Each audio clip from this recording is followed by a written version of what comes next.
unleashed after the killing of El Mencho, Mexico's most wanted cartel boss. And today, Mexican security forces kept up their battle with cartel. An army operation resulted in the death of its leader. Known as El Mencho, he was one of the most wanted men in both Mexico and the United States. Assalamualaikum semuanya. Apa iya bos CJNG ini benar-benar meninggal? Kayak gimana sih cerita sebenarnya? Yuk bahas. Di sebuah negara yang udah terbiasa dengan suara tembakan dan berita kematian, ada satu kejadian di bulan ini yang mampu menghentikan sejenak nafas seluruh negeri. Selama hampir 2 dekade, satu nama telah mendominasi laporan intelijen dari Langley sampai Mexico City. Nama itu adalah Nemesio Oseguera Cervantes, yang oleh dunia dikenal sebagai El Mencho. Dia bukan sekedar gembong narkoba. Dia adalah arsitek dari organisasi kriminal paling militeristik, paling agresif, dan paling ditakuti di belahan bumi bagian barat. Kartel de Jalisco Nueva Generation atau JJNG adalah nama kartelnya. Tapi setiap kerajaan yang dibangun di atas darah selalu punya tanggal kadaluarsanya. Pada tanggal 22 Februari 2026, tanggal itu telah tiba. Itu bukanlah sekedar berita kematian biasa, itu adalah operasi intelijen tingkat tinggi. Baku tembak layaknya perang di Timur Tengah, dan ledakan kekerasan yang mengubah peta keamanan Amerika Utara selamanya. Hari ini saya akan membedah setiap detik dari akhir sang raja fentanyl.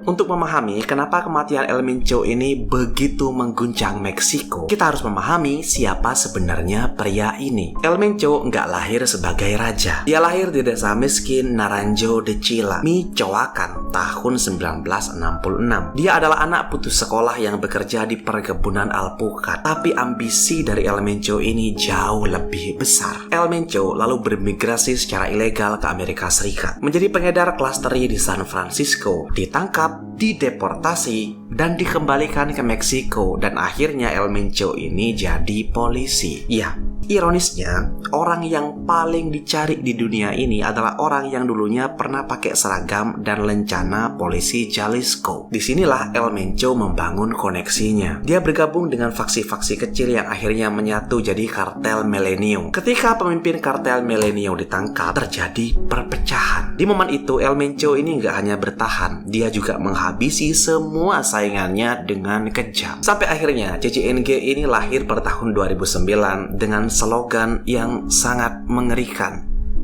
"Pembasmi Zetas." Maksudnya, kartel ini akan membasmi kartel Los Zetas. Sejak saat itu, CJNG tumbuh secara eksponensial. Mereka gak hanya menjual kokain, mereka juga menguasai jalur fentanyl global, mengoperasikan drone pengebom, dan punya pasukan pribadi dengan pakaian taktis yang bahkan menyaingi pasukan pemerintah. Semakin besar CJNG, El Mencho ini mulai dianggap sebagai sosok mistis. Dia jarang difoto, gak pernah tertangkap rekaman CCTV selama bertahun-tahun, dan El Mencho memerintahkan segalanya dari pegunungan Sierra Madre. Lalu Januari 2026 jadi titik balik. CIA dan DEA berhasil meretas komunikasi terenskripsi yang digunakan oleh Circle El Mencho. Selama ini El Mencho dikenal paranoid banget. Dia nggak gunain ponsel, dia hanya berkomunikasi lewat kurir manusia. Tapi faktor usia dan kesehatan mulai melemahkannya. El Mencho diketahui mengalami gagal ginjal kronis yang parah. Dia butuh perawatan dialisis rutin. Intelijen mendeteksi ada pergerakan peralatan medis canggih dan dokter spesialis ke sebuah villa di pinggiran kota Tapalpa, sebuah kota wisata pegunungan di Jalisco. Pemerintah Meksiko, di bawah tekanan internasional yang hebat karena krisis fentanyl, memutuskan untuk meluncurkan operasi High Value Target. Jam 3.30 pagi, 2 unit elit dari pasukan angkatan laut dan 1 kompi Garda Nasional bergerak taktis lewat kegelapan. 2 helikopter Black Hawk terbang rendah di atas pohon untuk menghindari deteksi radar kartel. Jam 4.15 pagi, pasukan mencapai perimeter luar villa. Tapi CJNG bukan amatir. Mereka udah memasang sensor gerak dan kamera thermal di hutan di sekitarnya. Saat prajurit pertama melompati pagar, sebuah senapan mesin kaliber 50 meledak dari menara pengawas tersembunyi. Baku tembak yang terjadi bukan lagi sekedar penangkapan, melainkan perang kota. Para sikario atau anak buah El Mencho menggunakan peluncur roket RPG untuk menghalau helikopter pemerintah. Salah satu helikopter mengalami tembakan di bagian ekor, tapi masih berhasil melakukan pendaratan darurat. Jam 5 pagi di dalam villa, El Mencho berusaha untuk dievakuasi oleh anak buahnya, atau lebih tepatnya oleh pengawal pribadinya yang disebut sebagai grup elit. Mereka mencoba melarikan diri lewat terowongan bawah tanah yang menuju ke area hutan lebat di belakang properti. Tapi pasukan Meksiko udah mengantisipasi adanya terowongan bawah tanah. Mereka mengerahkan K9 dan penembak Jito di titik-titik keluar yang potensial. Sekitar 800 meter dari villa, di tengah rimbunnya pohon pinus, tim Alpha bertemu dengan rombongan El Mencho. Dalam kekacauan tersebut, El Mencho terlihat menggunakan senjata laras pendek. El Mencho sendiri masih berusaha untuk ngelawan. Terjadi baku tembak jarak dekat selama 10 menit. 3 pengawal El Mencho tewas seketika. Sang pemimpin kartel terkena 2 peluru di bagian dada dan 1 di bagian paha kiri. Aparat segera mendekat. Target teridentifikasi. Target terluka parah. Evakuasi medis segera dilakukan. Pemerintah gak mau ikan besar ini mati sebelum diinterogasi. El Mencho dinaikkan ke helikopter medis untuk dilarikan ke Guadalajara. Tapi di tengah perjalanan, tekanan darahnya menurun drastis. Luka tembak ditambah kondisi ginjalnya yang buruk mengakibatkan kegagalan organ masif. Tim medis militer mencoba untuk melakukan CPR, tapi sia-sia. Jam 6.45 pagi, dokter militer mencatat kematian El Mencho di atas helikopter. El Mencho dinyatakan tewas. Berita kematian El Mencho awalnya dirahasiakan selama beberapa jam untuk mencegah kerusuhan. Jenazah dibawa ke fasilitas forensik dengan penjagaan paling ketat dalam sejarah Meksiko. Tes DNA dilakukan secara kilat menggunakan DNA dari putri-putrinya yang udah lebih dulu masuk penjara. Sore harinya, Presiden Meksiko muncul di acara TV nasional dengan wajah tegang. Dia mengumumkan bahwa simbol kekerasan utama di negara itu telah dilumpuhkan secara permanen. Jika pemerintah mengira bahwa kematian El Mencho akan membawa kedamaian, pemerintah sangat keliru. Kematian sang bos adalah sinyal bagi dimulainya balas dendam yang telah disiapkan oleh CJNG selama bertahun-tahun jika skenario terburuk ini terjadi. Dalam hitungan menit setelah pengumuman, perintah keluar dari komando bawah CJNG, Guadalajara, Zapopan, dan Tlaquepaque. Anggota kartel membajak lebih dari 40 kendaraan, termasuk bus sekolah dan truk bahan bakar. Kendaraan-kendaraan itu dipangkalkan di jalan tol utama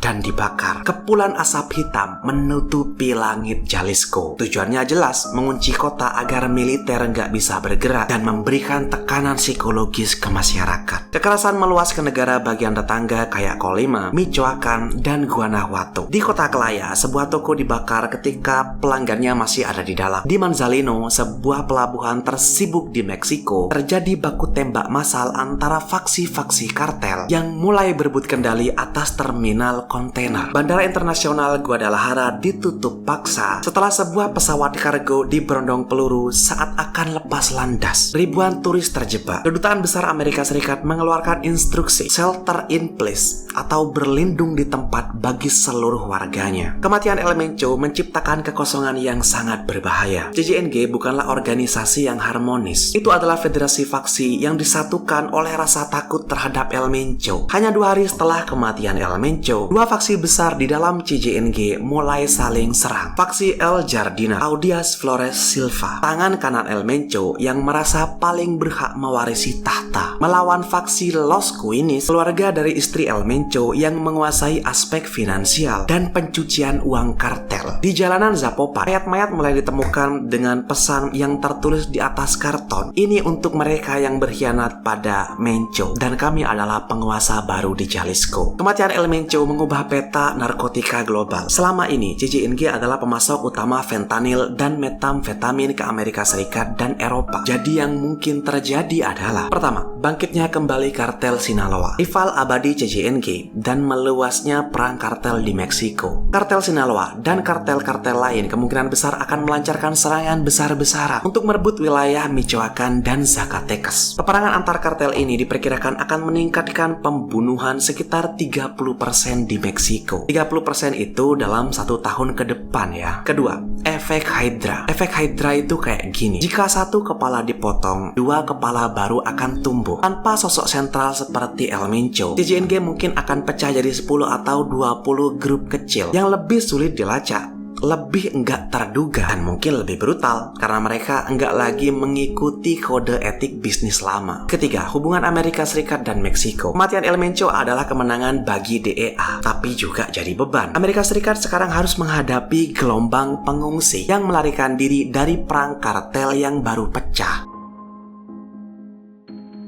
El Mencho memulai hidupnya sebagai petani alpukat dan mengakhirinya sebagai orang yang paling dicintai oleh anak buahnya, sekaligus paling ditakuti oleh masyarakat dunia. Kematian El Mencho di Tapalpa mengakhiri satu bab gelap dalam sejarah Meksiko. Tapi halaman itu sendiri masih jauh dari kata selesai. Selama permintaan narkoba masih tinggi dan tingginya kemiskinan di pedesaan Meksiko, akan selalu ada sosok El Mencho baru yang siap mengambil alih. Sejarah udah membuktikan bahwa membunuh sang raja nggak semerta-merta akan menghancurkan kerajaannya. Terkadang itu malah bikin rakyat dari kerajaan itu malah jadi semakin liar. El Mencho udah nggak ada, tapi sejujurnya ya, menurut saya, Meksiko sekarang sedang berduka. Bukan berduka atas kematian El Mencho, tapi untuk masa depannya yang masih terbelenggu dalam api kekerasan yang gak kunjung padam. Kematian El Mencho adalah pengingat bahwa kejahatan luar biasa selalu berakhir dengan tragis. Tapi bagi masyarakat sipil di Meksiko, perjuangan untuk bertahan hidup baru aja memasuki babak yang paling berat.